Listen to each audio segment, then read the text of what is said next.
नमस्ते दोस्तों। Perfect English grammar के इस चैनल में मैं विठल जादव सर आपका बहुत बहुत स्वागत करता हूं। तो आइए दोस्तों, आज देखते हैं चेंज द वॉइस के इस टॉपिक में अपना आज प्रेजेंट परफेक्ट टेंस यानी कि पूर्ण वर्तमान काल। इस काल के अंतर्गत इसका जो टाइप बी है, निगेटिव सेंटेंसेस यानी कि नकारात्मक वाक्य। तो निगेटिव सेंटेंसेस के जो हमें पैसिव वॉइस बनाना है वो कैसा बनाते हैं, तो ये आज हमें सीखना है। इसके पहले हमने अफर्मेटिव सेंटेंसेस यानी कि सकारात्मक वाक्य का पैसिव वॉइस कैसे बनाया जाता है ये हमने कल देखा है। तो आज देखते हैं इसका फॉर्मूला क्या है। तो इसका फॉर्मूला है सब्जेक्ट प्लस है और has plus not plus verb 3 plus object. तो मित्रों, इसका अर्थ है क्रिया नहीं हो चुकी है ऐसा दर्शाने के लिए इस टेंस का, इस फॉर्मूले का प्रयोग किया जाता है। तो इस सूत्र के अंतर्गत हैव और हैज ये जो आया है, हैव और हैज, तो हैव किसके लिए है और हैज किसके लिए है ये भी हमें जानना जरूरी है। अगर सब्जेक्ट आई वी यू अगर दे, आई वी यू दे होता है तो उनके लिए हैव का प्रयोग किया जाता है, और subject he she it third person है तो उनके लिए हैज का प्रयोग किया जाता है। तो दोस्तों, इसका जो पैसिव वॉइस किया जाता है, तो पैसिव वॉइस कैसा किया जाता है, इसके जो रूल्स है वो भी हमें जानना जरूरी है। तो क्या है इसके रूल वो भी देखेंगे। सबसे पहले कर्म यानी कि ऑब्जेक्ट लेना है। हमारे सामने जब एक्टिव वॉइस का वाक्य आता है तो उसका पैसिव वॉइस कौन से टेंस में, प्रेजेंट परफेक्ट टेंस का बी निगेटिव सेंटेंसेस नकारात्मक वाक्य का पैसिव वॉइस कैसे किया जाता है, तो उसके जो नियम है, सबसे पहले कर्म यानी कि ऑब्जेक्ट लेना है। एक्टिव वॉइस के वाक्य में पैसिव वॉइस करते समय सबसे पहले हमें क्या लेना है, ऑब्जेक्ट कर्म लेना है। हमारा कर्म, जब हम कर्म लेंगे तो कर्म के दो प्रकार होते हैं। कौन से कर्म, सिंगुलर और प्लूरल यानी कि एक वचन बहुवचन। अगर कर्म हमारा एक वचन है तो उसके बाद हैज लेना जरूरी है, ये जो हेल्पिंग वर्ब हैज वो लेना है। और अगर हमारा कर्म बहुवचन है, ऑब्जेक्ट अगर बहुवचन है तो हैव लेना है।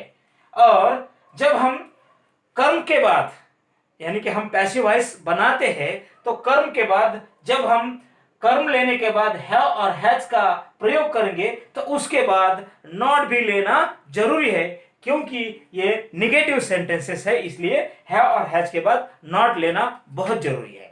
और अब पैसिव वॉइस का रूल नंबर 5, नकार दर्शक शब्द नॉट के बाद बिन लेना है। जब हम पैसिव वॉइस करते समय नॉट लेंगे तो उसके बाद बिन लेना ये पूर्ण काल के लिए बहुत जरूरी है। पैसिव वॉइस का रूल नंबर 6, बिन के बाद यानी जब हम बिन लेंगे नॉट के बाद तो बिन के बाद क्रिया यानी कि मुख्य क्रिया जो है उसका थर्ड फॉर्म, क्रिया यानी वर्ब का थर्ड फॉर्म लेना जरूरी है। पैसिव वॉइस का रूल नंबर 7, जब हम क्रिया यानी वर्ब का थर्ड फॉर्म लेंगे तो थर्ड फॉर्म लेने के बाद प्रीपोजिशन जो बाय, ये जो बाय है ये लेना बहुत जरूरी है, प्रीपोजिशन बाय। और अंतिम यानी कि आखिर रूल नंबर 8, पैसिव वॉइस का रूल नंबर 8, आखिर में कर्ता यानी कि एक्टिव वॉइस के वाक्य में जो कर्ता रहता है, सब्जेक्ट रहता है, उसका कर्ता का बदला हुआ रूप लेना बहुत जरूरी है। तो आपको मालूम है क्या रहता है सब्जेक्ट, हमें मालूम है सब्जेक्ट रहता है I we you they he she it. तो इनमें से अगर आई आया तो आई का बदला हुआ रूप मी, अगर वी है तो उसका बदल क्या होता है, बदला हुआ रूप अस, अगर दे है तो उसका बदला हुआ रूप देम, अगर ही है तो उसका बदला हुआ रूप क्या है, हिम, अगर सी है तो उसका बदला हुआ रूप हर, और अगर इट है तो उसका बदला हुआ रूप इट, और यू है तो उसका बदला हुआ रूप यू। ये ध्यान में रखना जरूरी है। तो दोस्तों, हमने आज निगेटिव सेंटेंसेस यानी कि नकारात्मक वाक्य, इसके अंतर्गत एक्टिव वॉइस का पैसिव वॉइस कैसे बनाना है तो इसके नियम अभी हमने बताए हैं। तो अब देखते हैं कि इसका जो अर्थ है, सब्जेक्ट प्लस है और has plus not plus verb 3 plus object, इस फॉर्मूले का अर्थ क्या है, क्रिया नहीं हो चुकी है। वर्तमान काल में कोई भी क्रिया नहीं हो चुकी है ऐसा दर्शाने के लिए इस स्ट्रक्चर का उपयोग किया जाता है। तो इसके नियम तो हमने आपको बताया है। अब देखेंगे कि इस सेंटेंस के अंतर्गत इसके जो एक्टिव वॉइस के वाक्य है, इसके इन वाक्यों का पैसिव वॉइस कैसे करते हैं।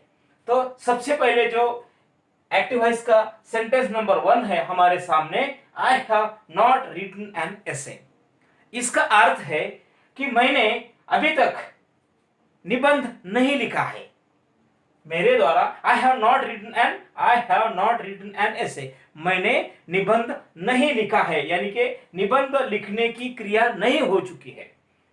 तो इस वाक्य में हमारे सामने जो ऑब्जेक्ट है एन एसे, ये क्या है, सिंगुलर है, एक वचन है। तो इसके लिए सबसे पहले हमें पैसिव वॉइस करते समय सबसे पहले लेना है एन एसे। ये जो ऑब्जेक्ट है, कर्म है एन एसे, सिंगुलर है इसलिए हैज लेना है, सिंगुलर है इसलिए हैज। एन एसे हैज नहीं इसलिए not, an essay has not पूर्ण काल के लिए been, an essay has not been क्रिया का थर्ड फॉर्म रिटन यहां लेना है।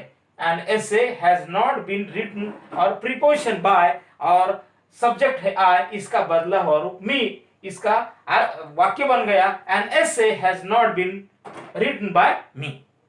दूसरा एक्टिव वॉइस का sentence number 2, we have not painted the wall. हमने वॉल को पेंट नहीं किया है, we have not painted the wall. तो ये जो वाक्य है इसमें भी द वॉल, ये जो हमारा ऑब्जेक्ट है, कर्म है, ये सिंगुलर है। तो इस वाक्य का अगर पैसिव वॉइस करना है तो सबसे पहले हमें लेना है द वॉल।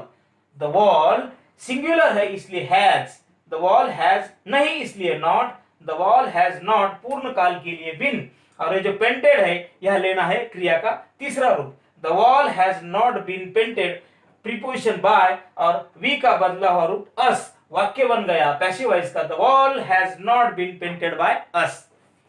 एक्टिव वॉइस का sentence number 3, they have not brought a book. उन्होंने किताब नहीं लाई है। तो इस वाक्य में अ बुक, ये जो ऑब्जेक्ट है, कर्म है, ये भी सिंगुलर है। तो इसका पैसिव वॉइस करने के लिए सबसे पहले हमें लेना है अ बुक।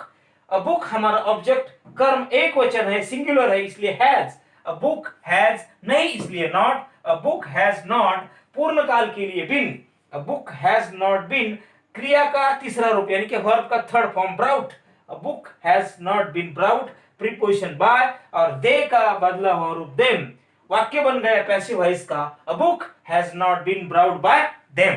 और अब एक्टिव वॉइस का sentence number 4, you have not sung a song, यानी कि तुमने गाना नहीं गाया है।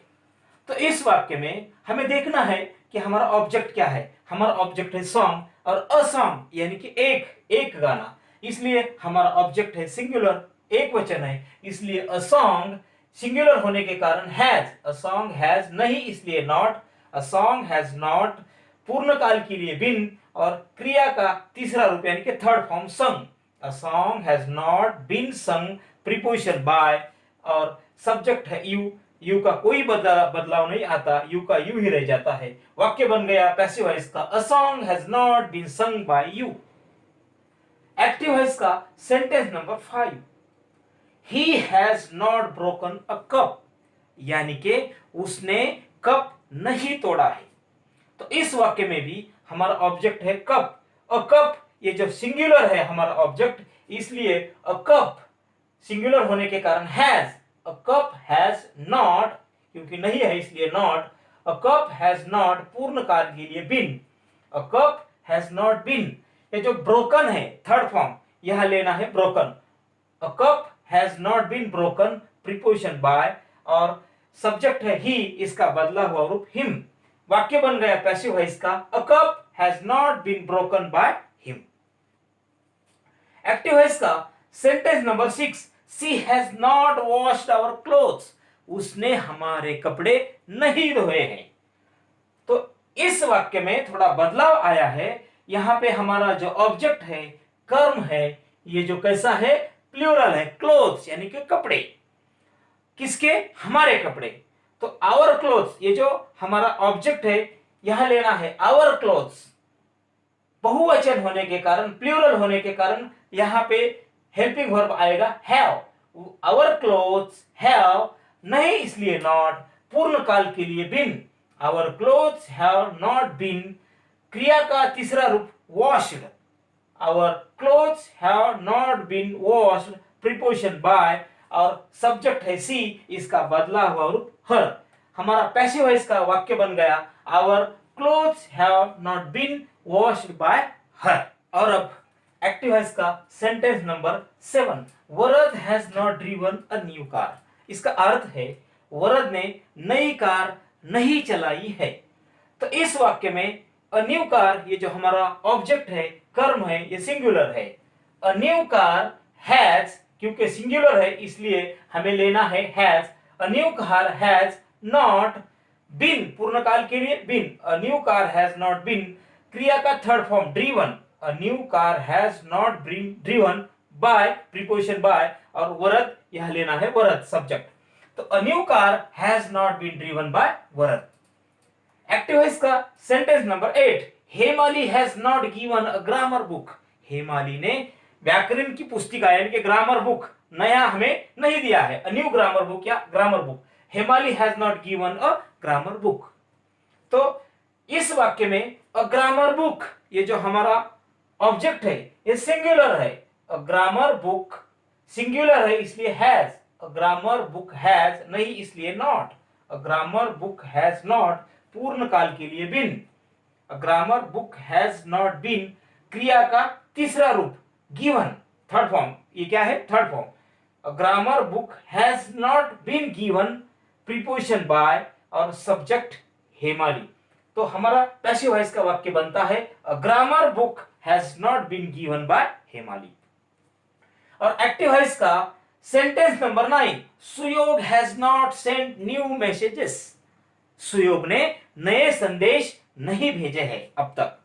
तो इस वाक्य में मैसेजेस, ये जो हमारा ऑब्जेक्ट है, कर्म है, ये प्लूरल है।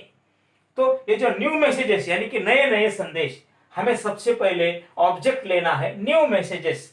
अब न्यू मैसेजेस ये जो बहुवचन है, प्लूरल है, इसलिए हमें हेल्पिंग वर्ब लेना है हैव, क्योंकि हैव कभी भी प्लूरल के लिए प्रयोग में लाया जाता है। न्यू मैसेजेस हैव नहीं इसलिए not. New messages have not पूर्ण काल के लिए बीन।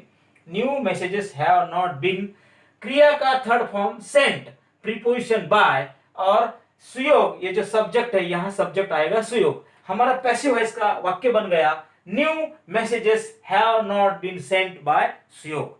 तो इस तरह मित्रों, ये जो हमारा निगेटिव सेंटेंसेस का जो हमारा फॉर्मूला है, उसके अंतर्गत एक्टिव वॉइस का पैसिव वॉइस कैसे करना है, तो इसके अंतर्गत हमने यहाँ वाक्य बनाए, आपको समझाए। तो दोस्तों, आपने ये जो हमारा वीडियो देखा, इसलिए मैं आपका बहुत बहुत धन्यवाद मानता हूँ। Thank you.